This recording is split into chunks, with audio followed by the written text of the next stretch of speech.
Hello, എല്ലാവർക്കും നമസ്കാരം. പത്തരമാറ്റ് സീരിയലിൻ്റെ നാളത്തെ വിശേഷത്തിലേക്ക് എല്ലാ കൂട്ടുകാർക്കും സ്വാഗതം. അങ്ങനെ നമ്മുടെ അനിയും അനാമികയും കൂടി ഇരുന്ന് സംസാരിക്കുക. അപ്പം അനിക്കാണെങ്കിൽ അനാമികയുടെ ഈ സ്വഭാവവും രീതികളും ഒന്നും തീരെ ഇഷ്ടപ്പെടുന്നില്ലല്ലോ. അതുകൊണ്ട് തന്നെ അനി ഏത് സമയവും അവളെ പറ്റിയുള്ള കാര്യങ്ങളും പറഞ്ഞുകൊണ്ടിരിക്കുക. എന്ത് കാര്യം കണ്ടാലും അപ്പോൾ അനാമികയെ കുറ്റപ്പെടുത്തിക്കൊണ്ട് അനി പറയുന്നതൊന്നും തന്നെ നമ്മുടെ അനാമികയ്ക്ക് തീരെ അങ്ങ് ഇഷ്ടപ്പെടുന്നില്ല.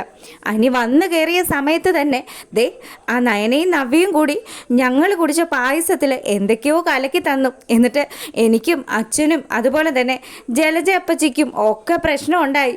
ഞങ്ങളെല്ലാവരും വയറുവേദന കൊണ്ട് പൊളയുമായിരുന്നു. ഞങ്ങൾക്കൊക്കെ വയ്യാണ്ടായ അനി, നീ ഇത് വല്ലതും കേൾക്കുന്നുണ്ടോ എന്ന് ചോദിക്കുമ്പോഴത്തേക്കിനും അനിയാണെങ്കിലോ അവൻ വരച്ചുകൊണ്ടിരിക്കുന്ന കാര്യങ്ങൾ കോൺസെൻട്രേറ്റ് ചെയ്തുകൊണ്ടിരിക്കുകയാണ്.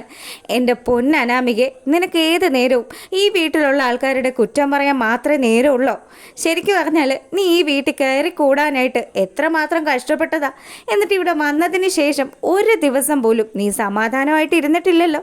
നിനക്ക് എന്താ ശരിക്കും പ്രശ്നമെന്ന് അനി ചോദിക്കുക. ഇവിടെ എന്നെ സപ്പോർട്ട് ചെയ്യുന്നത് ആകെപ്പാടെ ഉള്ളത് നിൻ്റെ അമ്മയും അതുപോലെ തന്നെ ദേവയാനി വല്യമ്മയും ഒക്കെയാണ്. അല്ലാതെ നീ ഇതുവരെ എന്നെ സപ്പോർട്ട് ചെയ്തിട്ടില്ല എന്നൊക്കെ പറഞ്ഞ് നമ്മുടെ അനിയോട് ദേഷ്യപ്പെടുകയാണ് അനാമിക.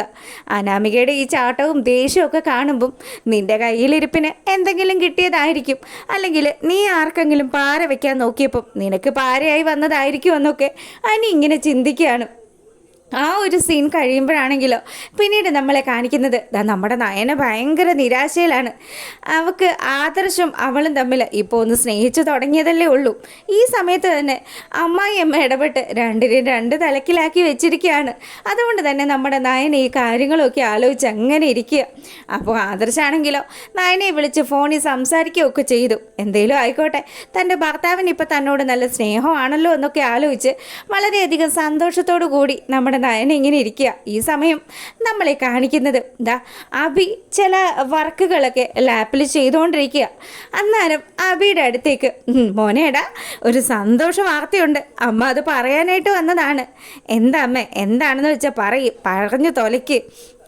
നയനേനെ ഒതുക്കുന്ന നവ്യ ഒതുക്കുന്ന എന്തെങ്കിലും കാര്യം സംസാരിക്കാനാണോ അമ്മ ഇങ്ങോട്ട് വന്നത്? എടാ മോനെ, ഞാനേ ആ അനാമികയും അവളുടെ അമ്മ രേവതിയൊക്കെ കൂടി നിന്ന് സംസാരിക്കുന്നത് മറഞ്ഞു നിന്ന് കേട്ടായിരുന്നു. അമ്മയുടെ ഈ മറഞ്ഞു പിടിഞ്ഞ് നോക്കുന്നതും അതുപോലെ ന്യൂസ് പിടിക്കുന്ന കാര്യങ്ങളും ഒന്നും അമ്മ ഇനിയും നിർത്താറാക്കിയിട്ടില്ലേ? എന്തായാലും കൊള്ളാമല്ലോ. എന്നിട്ട് ഒളിഞ്ഞു നിന്ന് എന്താ കേട്ടത്? എടാ മോനെ, അവർക്കൊക്കെ നയനയോടും നവ്യയോടും തീരാത്ത പകയാണ്. ഇന്ന് തന്നെ നിങ്ങൾക്കൊക്കെ വേണ്ടിയിട്ട് അവൾ വലിയ കാര്യത്തിന് പായസമൊക്കെ ഉണ്ടാക്കി വെച്ചതാണ്. അതിനകത്ത് അവൾ എന്തോ ചില കൃത്രിമ പരിപാടികൾ ചെയ്തു. എന്നിട്ട് ആ പായസം കുടിച്ചത് ഞാനും ആ രേവതിയും അതുപോലെ അനാമികയും വേണു ഒക്കെയാണ്. ഞങ്ങളുടെയൊക്കെ വയറ് കേടായി. ബാക്കി കഴിച്ച ആൾക്കാർക്കാർക്കും യാതൊരു പ്രശ്നവും ഇല്ല. ഇതൊക്കെ ചെയ്ത് കൂട്ടിയത് ആ നവ്യയാണ്. അവളെ എനിക്ക് അപ്പോഴേ സംശയം ഉണ്ടായിരുന്നു. അവൾ അനാമികയുടെ മുന്നിൽ ചെന്നിട്ട് അവളുടെ അടുത്ത് പറഞ്ഞു ഞാനത് ചെയ്തേന്ന്. എന്നിട്ടിപ്പോൾ എങ്ങനെയുണ്ട് മോനെ? എന്തായാലും അതിൻ്റെ പ്രതികാരം ചെയ്യാനായിട്ട് അനാമികയും അമ്മയും ഒക്കെ തയ്യാറായിക്കൊണ്ടിരിക്കുകയാണ്. മിക്കവാറും നമ്മൾ നവ്യയുടെ കുഞ്ഞിനെ കളയേണ്ടിയൊന്നും വരില്ല. അത് അനാമികയും അവളുടെ വീട്ടുകാരും കൂടി ഭംഗിയായിട്ട് ചെയ്തോളും. എന്തായാലും എൻ്റെ മോനെ, നമ്മുടെ പാതി ജോലി ഒഴിവായ സ്ഥിതിക്ക് നമുക്കിനി അങ്ങ് സന്തോഷിക്കാന്നേ. അമ്മ അങ്ങനെയൊക്കെ പറഞ്ഞാലും അതൊന്നും നടപ്പാകുന്ന കാര്യമാണെന്നൊന്നും എനിക്ക് തോന്നുന്നില്ല കേട്ടോ. എന്തായാലും നോക്കാം, കാര്യങ്ങളൊക്കെ വരുന്നെടുത്ത് വെച്ച് നമുക്ക് കാണാം എന്നുള്ള രീതിയിൽ നമ്മുടെ അഭി പറയുക. അപ്പോൾ ഈ സമയം ജലജ പറഞ്ഞു, മോനൊരു കാര്യം ചെയ്യണം.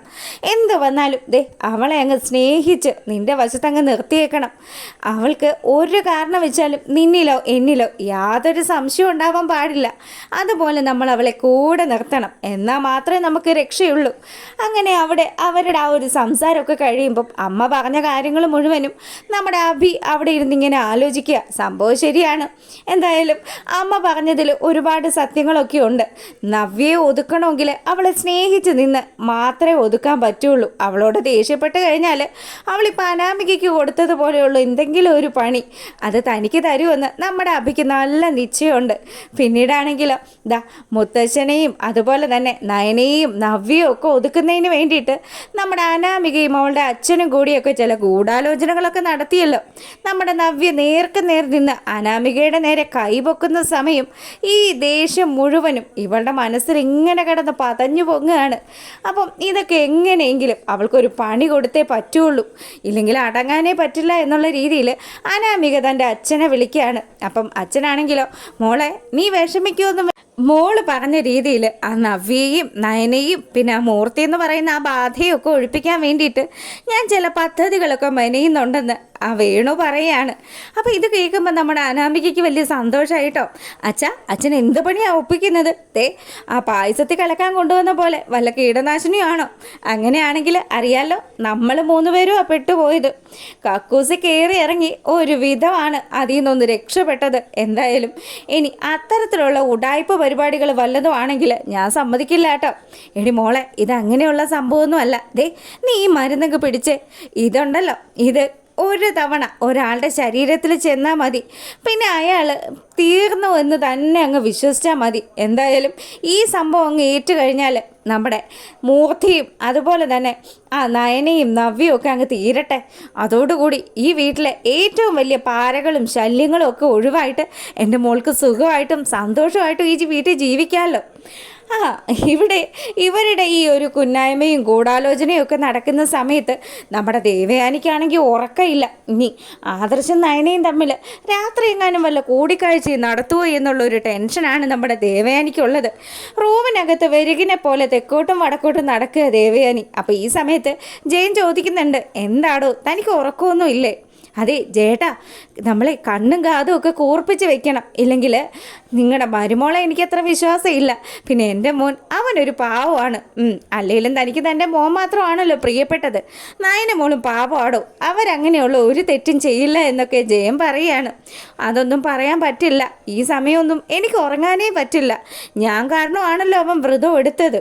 അതുകൊണ്ട് തന്നെ അവനെങ്ങാനും ഇനി ആ വ്രതം തെറ്റിച്ചാലോ എന്നുള്ളൊരു പേടി എനിക്കില്ലാണ്ടില്ല എന്നും പറഞ്ഞ് ദേവയാനി അങ്ങനെ നിൽക്കുക. അപ്പം ജയനാണെങ്കിൽ തന്നോടൊന്നും പറഞ്ഞിട്ടൊരു കാര്യമില്ല, വേണേ വന്ന് കിടന്ന് ഉറങ്ങുക കേട്ടോ, ഇല്ലെങ്കിൽ ഇന്നലത്തെ പോലെ തലകറക്കം ഉണ്ടാവുമെന്ന് പറയുക. പിന്നീട് ഭാര്യയുടെ അടുത്ത് സ്നേഹപ്രകടനമൊക്കെ ആയിട്ട് വരുന്ന നമ്മുടെ അബിയെ കാണിക്കുകയാണ്. അമ്മ പറഞ്ഞു തന്ന പാഠങ്ങളൊക്കെ അതേപടി പകർത്തുകയാണല്ലോ നമ്മുടെ അബിക്കുട്ടൻ. അതുകൊണ്ട് തന്നെ നവ്യയുടെ അടുത്ത് വന്നിട്ട്, നവ്യ മോളെ നീ ഭക്ഷണം എന്തെങ്കിലും കഴിച്ചോ? ഈ സമയത്ത് പ്രത്യേകം നീ ശ്രദ്ധിക്കുകയൊക്കെ ചെയ്യണം കേട്ടോ. അങ്ങനെയൊക്കെ പറഞ്ഞ് പഞ്ചാര വർത്തമാനമൊക്കെ പറഞ്ഞ് നമ്മുടെ നവ്യയുടെ അടുത്ത് കൂടി നവ്യയെ ചേർത്തിങ്ങ് പിടിക്കുകയാണ് അബി. അപ്പം അല്ല, നീ മലയ്ക്ക് പോകാൻ മാലയിട്ടതല്ലേ, അപ്പോൾ എന്നെ ഇങ്ങനെ അടുത്ത് ചേർത്ത് നിർത്താൻ പാടുണ്ടോ എന്ന് ചോദിക്കുമ്പം അതൊന്നും കുഴപ്പമില്ലെന്നേ, നിൻ്റെ വയറ്റിലൊരു കുഞ്ഞുള്ളതല്ലേ, അപ്പം അതുകൊണ്ട് എൻ്റെ കുഞ്ഞിനെ എനിക്ക് സ്നേഹിക്കാം. ഒരയ്യപ്പനും പറയില്ല സ്വന്തം കുഞ്ഞിനെ സ്നേഹിക്കാൻ പാടില്ല എന്ന്.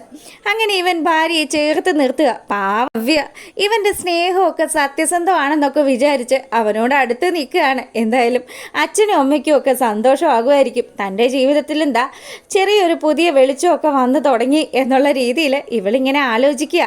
ഈ സമയത്താണെങ്കിലോ 2 പേർക്ക് അവരുടെ ഉറക്കമൊക്കെ നഷ്ടപ്പെട്ട് രണ്ടാളും അവരവരുടെ റൂമിൽ ഇങ്ങനെ ഇരുന്ന് ആലോചിക്കുക. ഈശ്വര, എൻ്റെ ആദർശേട്ടൻ ഇപ്പോൾ ഉറങ്ങിക്കാണുമെന്ന് നയനയും അതുപോലെ തന്നെ നയന ഇപ്പോൾ ഉറങ്ങിക്കാണുമെന്ന് ആദർശം ആലോചിക്കുക. മനുഷ്യനൊന്ന് സ്നേഹിച്ചു തുടങ്ങിയത് അതിനിടയ്ക്കാണ് അമ്മ ഇതുമാതിരിയുള്ളൊരു പണി തന്നത്. എന്തായാലും നമ്മുടെ ദേവയാനി പറഞ്ഞ കാര്യങ്ങളെല്ലാം നയന ഇങ്ങനെ ആലോചിക്കുക. ഇനിയിപ്പം ഈ വ്രതത്തിൻ്റെ കാര്യങ്ങൾ കഴിഞ്ഞാൽ അടുത്ത എന്തെങ്കിലും ഒരു പണിയായിട്ട് ദേവയാനി വരാനുള്ള സാധ്യതയുണ്ടല്ലോ. അത് നേർക്ക് നേർ നിന്ന് ദേവയാനി വെല്ലുവിളിക്കുകയൊക്കെ ചെയ്തതുകൊണ്ട് നമ്മുടെ നയന ഇതൊക്കെ ആലോചിച്ച് അങ്ങനെ വിഷമിച്ചിരിക്കുക. അപ്പം ആദർശനും അത്ര കണ്ട് മനസ്സിന് നല്ലൊരു സുഖമൊന്നുമില്ല.